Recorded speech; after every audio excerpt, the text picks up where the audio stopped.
All right, we got a great webinar today. We got Firas from Comcast here today. He's going to walk us through the 3 stages approach to evaluate a new AP. As always, I am here, Heather Dremel. We were talking about this last week. I've got a streak going, so try to beat my streak, guys. Both for our panel and for our viewers here. We also have Jim Vada here, Chief Wireless Officer, and Firas. So at this point, I am going to hand over the keys to you, Firas, so you can get us going. So while Firas gets set up there, Heather, how long is the streak? Do you know the number? I think, I had it last week and then I wrote it down somewhere and I forgot, but I think it's definitely, I think it's 10 now. This would be Wow. You should put a little tally on the names there on the intro slide. That's a great idea. I love that. Love a little competition going. Yes. Can you guys see my screen? Absolutely. Yep, good to go. Awesome. Well, hello everyone. Not sure about what time zone you are in, but good morning, good afternoon, and good evening, depends on your time zone. My name is Firas Shaari. As have been, stated, I work for Comcast. I'm a senior Wi-Fi engineer. I'm a part of the Wi-Fi architect group. I'm more on the residential side. So if you kind of hear any controversial, statement today of how we do things a little bit different from what you're used to in the enterprise, don't get too, offended by them. Some of the stuff we do differently on the residential side, and we'll get to that later. Outside of Comcast, I'm a CWNE 348. I'm also a certified Spectrum wireless management Spectrum engineer, and also I've started blogging, quite not too long ago. I'm still a little bit bad at it, but you can definitely check my blog. It's my name, my first name, last name.com. FirasShaari.com. So I have a couple of videos explaining, fundamentals of the 802.11ax and some other articles. So, feel free. So why do we do it? Like the 3 stages approach. Basically, in the residential area, it's a little bit different. Like what people used to in the enterprise sector. They don't have much say in what the AP does or doesn't, right? Like, you have an option, you have the option of kind of, choosing between different vendors, but that's as much as you can go. Like, you just get whatever this vendor is, is providing. But it's a little bit different on the residential side. We actually build our own AP. So a lot of work goes into that. We write the TRD, the technical requirements, documents. We choose the vendors, we choose the chipset, we design the ID, for the forum. We make sure that everything fits inside that, like Wi-Fi, DOCSIS, Zigbee, Bluetooth, Ethernet, and much more. So there's a lot of works, and we deploy those in like millions of homes. So there is a lot of, a lot in stakes here, and to make sure that like our product can deliver the best performance possible. We have adapted this approach, which the 3 stages approach. So the first one is the conductive. First stage is the conductive stage. So this is mostly done by the Wi-Fi architects team. It's a more of like R&D kind of type of research work where we test all layer 1 stages. Layer 1 stage where we look at things like EVM, noise figure, receiver sensitivity, spectral flatness, spectral mask, TX power, many other parameters or key performance indicators. Some of the layer 2, L2, like an L3, so it's like maximum throughput. We do some RVR to test the receiver sensitivity. This is done in a shielded environment. So basically those are like chambers that actually RF isolation, so nothing comes in and nothing goes out. Antennas actually are replaced by the cables. So we take the antennas out and we cable the AB into the system. The second stage is actually bringing the antenna into the mix. So this is the over-the-air kind of testing. So this is meant to try to test every aspect of the AB. We go through like a very long combinations of configurations while we test maximum throughput, RVR, rate versus range, rate versus orientation, maximum number of clients, and so on. Testing is done also in an enclosed environment. Here, because of how close the antennas inside the chamber to the ABR, the most of the energy is transferred using the near field coupling. So you're not talking about your far field and the antenna pattern. Here is more like being very close. It's almost similar to I would say like a conductive setup, but just with the antennas on.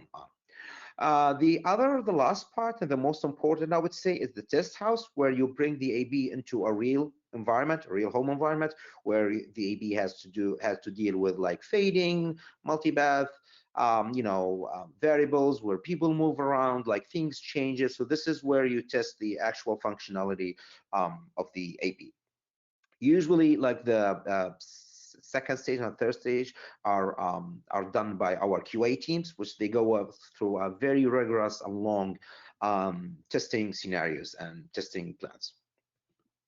So I'm just gonna go through this real quick. I'm sure like most of our audience know this even better than I do, but constellations and MCS. So we know that each MCS index represent a different modulation scheme, right? So you have MCS 0, for example, you're talking about PBSK, where you can represent 1 bit per symbol, and then you have MCS 11, right, which you can have 10 bits per symbol, and higher MCS rates are better. Like if you can send 10 bits per symbol, that means more throughput, and that's great.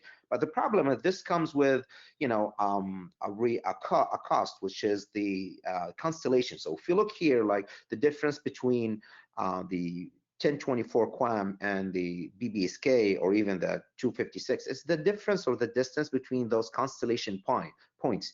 The higher the modulation scheme is, like the closer those points become to each other. And the problem is, like, when you transmit, and you all guys know this, like, over the air, what is what is measured or received is slightly different from the actual or ideal points. So this is where a problem kind of arises, where the receiver has to decide which point is located at. So if the point is too far away from the ideal point, this could be interpreted as another point, and this will lead to a bit error rate. So the higher the constellation, the less room there is for error. Like, you have to be very careful with the positions of those constellation points, so you make sure that, like, you're actually getting the right transmitted point, right? Usually this error is labeled AVM, and we'll go into the details of AVM in the next slides. The IEEE and all the another over regulations, not regulators, sorry, standards issues bodies, like they kind of specify their AVMs per modulation scheme. So an AVM is more of a key performance indicator for the transmit side. Like, maybe I missed this, but today actually I'm going to be focusing on 3 of those. For the layer 1, I'm going to be talking about the EVM, the spectral mask, and the receiver sensitivity. So what is EVM? Basically, like I said, it's just the difference between the ideal point and the measured point. So if you receive a point that is a little bit farther away from the ideal point, there's going to be an error vector, and this error vector can be the magnitude for that can be calculated by the RMS, which is the root mean square value. This actually represent what is the difference between the ideal point and your measured point. We can see here that the way that we can represent this, it could be represented as a percentage. So basically, a percentage is the EVM per symbol over either the RMS value of the whole constellation or the max power value of the constellation. So when you try to compare AVM's value, you need to make sure that they actually have been normalized to the same value, so that can make a difference. And of course, since we are RF engineers, like we love to express everything in dB. So of course you can express that in dB by taking 20 log the ratio, and that will give you EVM and dB. EVM is always a negative value. It's going to be negative when you do it in dB, and basically the smaller the value is better, because that means that you're minimizing the error. So your measured point is actually closer to the original point. So you want to go, so it's kind of counterintuitive, but the more negative, like if you go into deeper into the negative, that means better EVM. So a negative 40 EVM is better than a negative 35 EVM dBm. Yeah, basically this is actually this is the constellation for 256 QAM, measured on an AB with 4 spatial streams, MCS9, doing long guard interval. You can see here like the yellow dot, the blue dots are like a that kind of hovers around the green dots, which is the ideal location. This was done by the Verawave chassis. We also use some VSAs from Keysight and Roden Schwartz and like other tools for the layer 1 testing. So why do we do it? Why do we test for AVM? What can be what issues that testing AVM can reveal? So compression, for example, like nonlinearity. If your amplifier is being driven into the nonlinearity part of its operation, that means that like this could affect your AVM, and your constellation will look a little bit distorted. Also, specific frequency responses. So like if there is undesired frequency response when it comes to your filters or diplexer, this could show as a poor AVM as well. Other is ISI, so intersymbol interference. That could be another issue for poor AVM, which means that you could have a mismatch in the guard interval between the transmitter and the receiver. External interference, like what you would get from Sprouse emissions, and it could also indicate like a poor shielding of the Wi-Fi chipset also. Something else is the phase noise. That could be also an indication of some phase noise on the transmitter side. AVM in general could be an indication of mismatch, like a poor AVM could be an indication of mismatch between the transmitter and the receiver. So it could be like a hardware mismatch, like if you're not using the right filters, or it could be like a more of protocol mismatch where you have like a different modulation scheme. So it's like some configuration on the MAC layer that is different from the receiver side. So why we try to minimize the AVM? Basically we control, like in our ecosystem, we control the AP, right? Like a customer will get an AP from Comcast, put it in their home, and then the rest is it's the customers, either like the other part of this is the channel, which we definitely cannot control, and bring your own devices, like the customer will bring their phone, their laptops, like IoT devices, everything else. So the total noise of the system is like the noise generated at the transmitter plus the noise added by the channel and the noise generated by the receiver.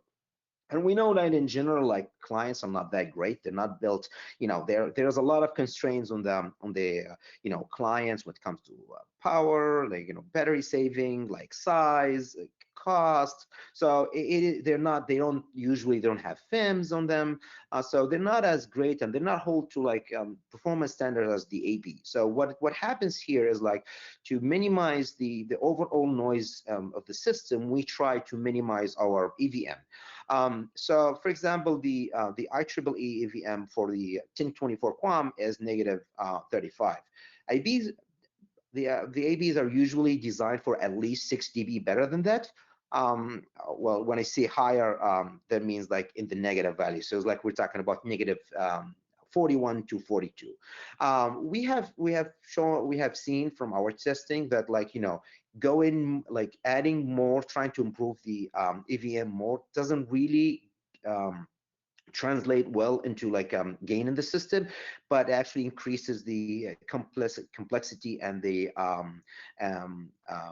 cost for the system. So it's like the 6 dB is kind of like a sweet spot, like, over what is being required by the IEEE. Usually, a higher AVM is better. Like, it helps you achieve the highest fire rate over the longest range. So, the less your transmitter contribute to the overall noise, the further your receiver can demodulate the signal from the AP, right? And that's helpful. Like, if you can achieve higher MCS rate at further away from the AP, or at distance farther away, that means that your client would transmit faster or receive faster. That means they will get off the channel faster. That will help your overall channel utilization. So there's a tricky kind of relationship between EVM and TX power. Like, an AB can scream at the top of its lungs, like, can be transmitted at the maximum speed, but, like, at the maximum power, sorry. But the problem here, like, it will cause your EVM to degrade. That's why we can hear, like, beacons at the end of the cell, right? They're transmitted at, for example, we transmit at 6 Mbps per second. It is a little bit, it's a trade-off. So if you want to, like, scream louder and, like, people to hear you farther away, you can, but that will, like, degrade your AVM, and that will force you to go to a lower MCS index. If you lower your power, that will give you a better AVM, and that will help you to, go for a higher MCS, but that will, like, kind of limit your range, right? So it's a trade-off. So the goal here is actually try to design an AB that can transmit at or as close as possible to the to the allowed APR by the FCC, right, at certain range and at certain band. So I was like, and I'm gonna use the Uni 2, the DFS channels, as an example here. So DFS channels are not kind of they're not something common in the enterprise side, but, like, for us on the in the residential side, it's a little bit different, because we don't use, like, if our system, we don't have an RF design, so you don't need, for example, at least three channels. So we can do, for example, channel 100, 160 with a bandwidth of 160, right? Which is, a forbidden topic to talk about, but we can easily get away by using, like, for example, channel 100, 160, because it's a standalone AB, and basically, there's no rooming, there is no, like, the less, actually there's less power in Uni 2 transmit EBR, which is actually better when it comes to interference with your neighbors. And the other thing is, like, if you do, for example, a channel 100 160, that will help you. If you have a 160 client, that's great. That client will get on the the medium, transmit as fast as possible, and then get off. But, like, if you don't have 160, oh well, your IB can still work at 80, and it can work at 20 if all your clients are 20, right? So setting it to the largest or available bandwidth is 160 kind of help us on the residential side, which is a little bit different from the enterprise side. So anyway, here, for example, this is like a mathematical example of, like, the total transmitted ERP in Uni 2. So it's like, so with dipole antennas, we have a 2.14 dBi gain, and then if you're doing beamforming from a 4x4 receiver, from 4x4 transmitter to a 2x2 client, which is most of the client are, then you have a 3 dB gain of beamforming. If you're doing and then plus 18 dBm per chain, plus 6 dB for each chain, because like if you're doing 4, that will add 6 dB of gain. That will put you at 29.1 at MCS 11 with 160 megahertz, and that actually will help a client like in the AX200, for example, to maintain a phi rate of 2.4 gigabit per second on the downlink at around nig 4950, I would say, dBm. Yeah.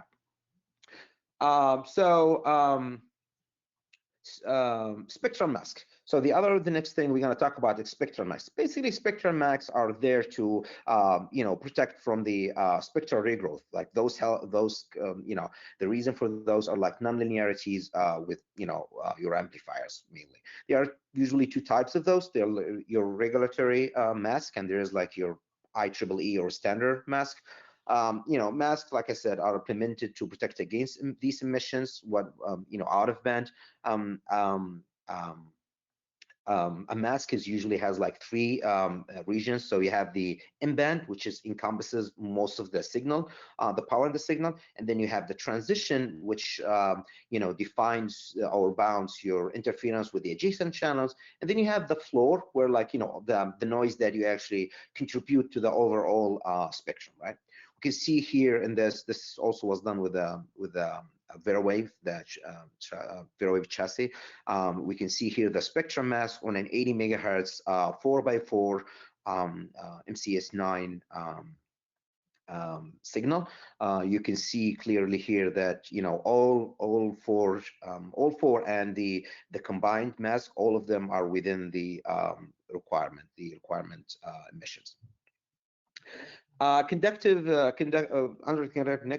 testing, again, was still noise figure, the noise figure receiver sensitivity. So I'm going to start with a quick reminder with the thermal noise. So the thermal noise is any noise that results of thermal agitation of the electrons. Every electronic device has a thermal noise. There's no, unless it's like above 0 Kelvin. Like if you're on 0 Kelvin, that's a different story. But if you go above 0 Kelvin, you'll have background thermal noise. So that noise it depends on the temperature, the bandwidth, and the K-Boltzmann constant. This we can see here, it's the temperature dependent. So temperature calculation are important for those kind of tests. For 1 hertz, the thermal noise is negative 174. By following the same equation, using the same formula, we can show that for 20 megahertz it's 101, negative 101, and for example 160 is 92 dBm. So a perfect amplifier will exhibit like a noise of 101 at 20 megahertz. But this is like a mathematical, like an assumption that let's just assume that an amplifier has a 3 dB gain, and you terminate the input. There's no input, right? So whatever you see at the output, that's the noise, thermal noise being amplified. So we see that at negative 95, right? So that means that what you call as a noise figure is basically just the difference between those two numbers, the negative 95 dBm and the 101, the ideal, the perfect receiver. Also, the other value we can, or key parameter we can derive out of this is the receive sensitivity, or the noise floor. The thermal noise is it's basically the thermal noise plus your noise. So in simple terms, a noise figure is an indicator of how much noise your amplifier or your system is adding to the to the signal. The higher the noise figure, the more noise it's adding to the system, right? Usually a good LNA will have like a 1 dB of noise figure. We usually, for example, in our design, we usually allow for like 3 dB because of the 2 dB, another 2 dB loss between the antennas and the LNA. So that goes into the diplexers, the microstrip lines, and all of that. That will usually put the LNA at around, I'm sorry, LNA is the low noise amplifier, for anyone wondering. Usually that will put our LNA at a noise figure of negative 95 dBm. So you can actually, with, for example, a 3 dB only signal to noise ratio, you can actually demodulate a signal, an MCS 0, which is a PBSK, at negative 95. So it's like if you apply a signal like of negative 95 to a receiver with a noise floor of negative 98, with a 3 dB difference that allow for the demodulation of PBSK, you can actually demodulate as low as negative 95. Here's the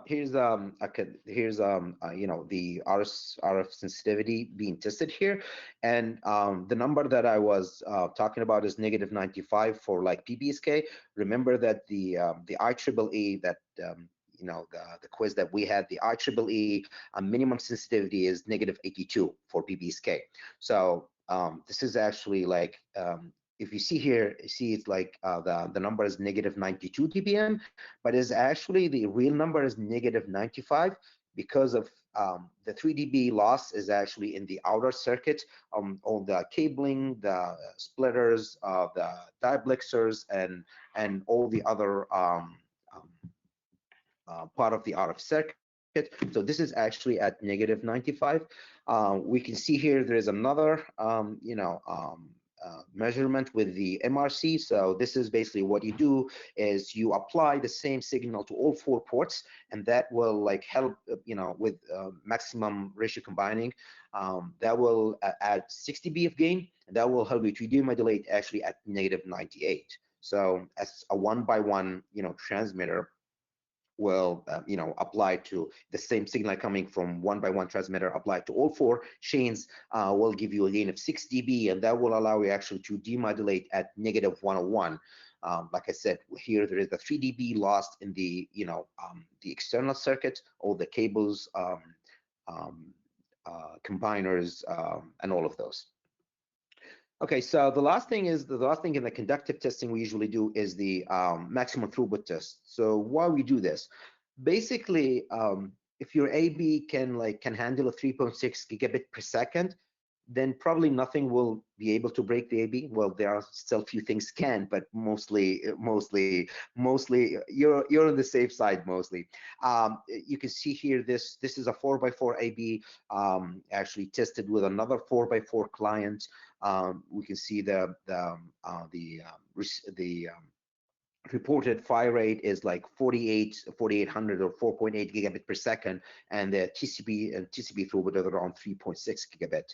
So this is a very good test that actually tells you that everything in the system works fine. So your packet processing side is capable of handling this huge amount of traffic. Your RF is doing what expected with 4800 fire rate solid. Your aggregation or all the setting with the MAC layer are as they are expected, and also your layer 3 and your TCP layer 4 configuration are working just fine. You won't really be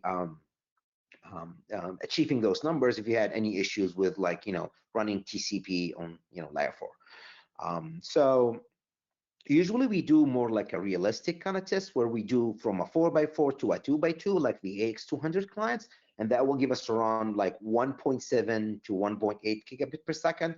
But this is more like kind of like an endurance test and try to break the AB test. So we go for the 4x4 client to push as much traffic as we can. So the over-the-air testing, this is like a very comprehensive, long test scenarios that we go through, but I chose like a couple of points that the most of the important of them. We usually start with the basic connectivity. So it's like, can you connect? Do you get an IP address? Can we access the internet? Those kind of, and then like basic functionality with different Wi-Fi parameters. So we choose like different channels, different bandwidth, different security, like number of SSIDs, operating mode, and we try to mix and match to get them as much as permutations as possible we can cover within the realistic time schedule. And also after that we move to kind of extensive like interoperability testing. So it's like if it's from like the chipset from vendor A, then you make sure that it works with vendor B, C, D, E, F, and whatever like many vendors you can find to make sure that. And then dual band, dual concurrent, which is making sure that you can run throughput on both for example, 2.4 and 5 at the 6 at the same time, and now it's going to be actually triple with, like, eventually in the future 6 gigahertz. Then we do range versus rate versus range versus orientation. This is a test where we actually simulate a client moving back and farther away from the AB by attenuators, and we actually turn the AB using a turning table to change the orientation as well, and we test the throughput, the latency, and RX sensitivity. In new technologies, this is more of a test that is designed to actually test the functionality, that everything works. It's not the kind of test that actually try to prove the benefits of those multi-user technologies to to the customer. That's more like the R&D research that the RF groups does. This is the Wi-Fi architectures team does. This is more like the QA kind of like test, which is the reason for that is just to make sure that the functionality of those technologies. IoT radios, you make sure that like Bluetooth, Zigbee, if they are there, like they're working, they're not interfering with the Wi-Fi and vice versa. Mesh functionality, you make sure that like you can create a mesh, self-healing, like band to band steering, and also AB to AB to AB steering as well. Maximum number of supported clients, how many clients you can connect, like per radio, per AB. Do they actually connect? Can they all run traffic at the same time? Do they first, like, do they actually associate and authenticate? Then do they got an AB address? Are they capable of accessing the internet all at the same time? So this kind of testing. Then maximum throughput via packet size, via latency. This is where we send different size of loads with different packet sizes, and we measure latency. This is a very good way of actually testing the packet processing side of the AP. So we make sure that like it doesn't have any issues with like certain packet sizes. This is the inside of the chamber. This one, I believe, from Candela Technologies. So you can see here there is the rotating table, and you have the antennas inside. You can use like even directional antennas instead of the dipole antennas. Usually the whatever tool you're using for generating traffic is going to be in another isolated chamber, and they're going to be cables running between them, and then you're going to have the attenuators that you can use to simulate the clients moving farther away or closer to the AP. This is what you can see here. This is what we call the RVR and RVO, which is rate versus range and rate versus orientation plot. So the legends here for colors kind of show the attenuators. So attenuations from 0 all the way to 6 dB, and you can see on the outer circle. This is not a circle, but I'll just call it a circle for now. You can see the angles on the outer circle, and the colors represent the throughput in each one of them. So we can see here, I believe this was done on channel 100, 160. So you can see here, like on the downlink, we're actually hitting around like 1.8 gigabit per second. On the uplink, it's a little bit, clients are not as good. So like it's still achieving pretty good numbers, but not as good as on the downlink. But nonetheless, it's still good numbers. So I believe this was done with the AX200. Yeah, this is more of this is the latency test, the maximum throughput latency test. We can see here we're going through different. So this was done with channel 180 megahertz and different packet sizes. You can see here we're going from 128 all the way to 1472. This is UDP traffic here, so we can measure latency. Of course, you go higher with packet sizes, you're more efficient and you get higher throughput, but you start suffering a little bit of latency. You go smaller, you're less efficient, but you have better latency. And like I said, this is a good test for the packet processing side. And we can see here actually we're achieving around like 87% of the fire rate. So this is an 80 megahertz client. It's actually an AX200, but set to 80 megahertz client instead of 160. So you have a fire rate of 1200 right now, or 1.2 gigabit per second, and we are achieving around like over a gig point 1.05. So that's around like 87%, which is pretty good. Last part is the test house. So the test house is actually a house. You know, Comcast has one, or maybe even more than one, at least one that I'm aware of, and there's like multiple vendors, third-party vendors that sometimes we use in need. Basically, it's a house that being transformed to simulate a testing environment. You have clients that has been planting all over the house.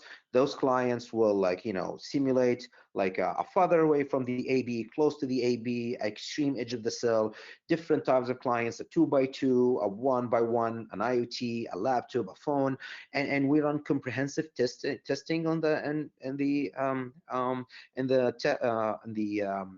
test house, where like we go through different traffic sizes, different traffic patterns, simulations of what a customer would do in their home environment. We even we have the ability actually to kind of divide the whole house into like a more like an NDU setup, where we have like multi dwelling units, like 6 or 7 of them at the same time, so we can measure the effect that each apartment will have on the other one next to it.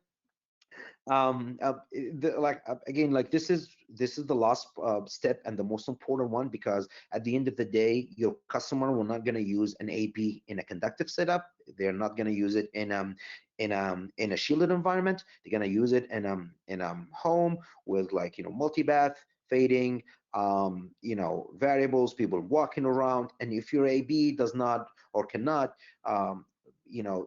achieve the same numbers, or at least very close to the numbers you saw inside the chambers and the conductive setup, then you need to go back to the drawing board and make sure that like everything is working, because this is the final test, and this is the one that ultimately decide whether your design has worked or not. Thank you very much. I hope this was informative. This is what I have. If we can open the floor for questions. Yeah, thanks Firas. That was really interesting. And first question for me, just out of curiosity. Yeah. We often hear that enterprise APs and the components that are used in them are really, a much better quality than what gets used in the consumer and residential space. I was just curious if your testing kind of bared out that difference at all. So I mean, you're right. There are an enterprise grade chipset, and there are like residential grade chipset. Even when it comes to the driver, what is enabled and what is not, like some of the features, like for example, I know for different vendors, they will allow 8 OFDMA clients per group for residential, but 16 for enterprise. So those kind of like level of limitations. I have not personally tested the enterprise chipsets, to be honest, but I would believe they would do better. I mean, they were designed to take more load, right? They were designed to be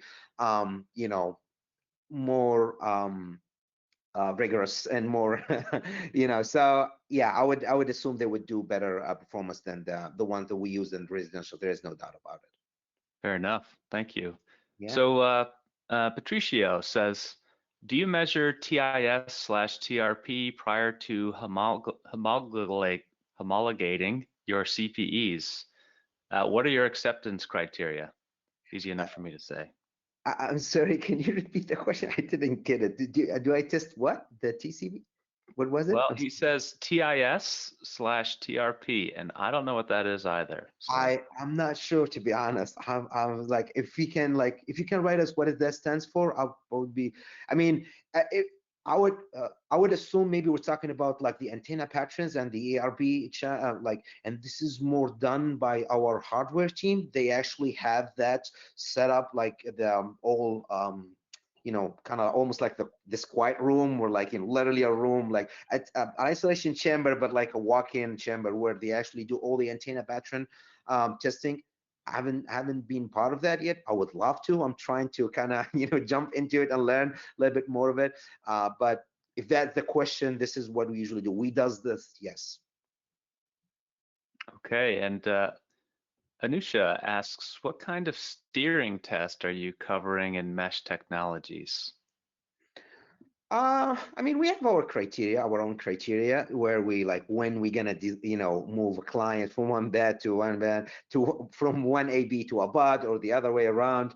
Um, it's not my testing, and it's not my place to kind of reveal those criteria, but we definitely have those, like on why we would move a client from a band to from band to band. It's usually like the general stuff like channel utilization, RSSI levels, and fire rates, but it's a little bit more complicated than that.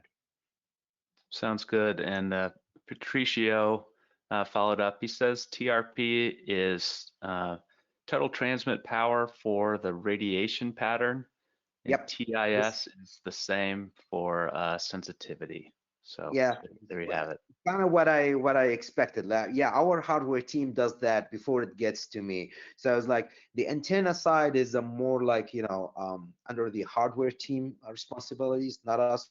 We're more. That's why we're kind of more focused on actually the conductive. We take the antennas out, we plug it in to verify the Wi-Fi chipset performance without the variability that an antenna would introduce into the system. So, but that's done by our hardware team. So I cannot speak to that a lot, like not intelligent, not intelligently, unfortunately.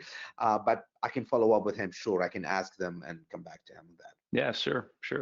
And just one last note, Heather, before we transition, Tom actually defined those acronyms. TRP is total radiated power, and TIS is total isotropic sensitivity.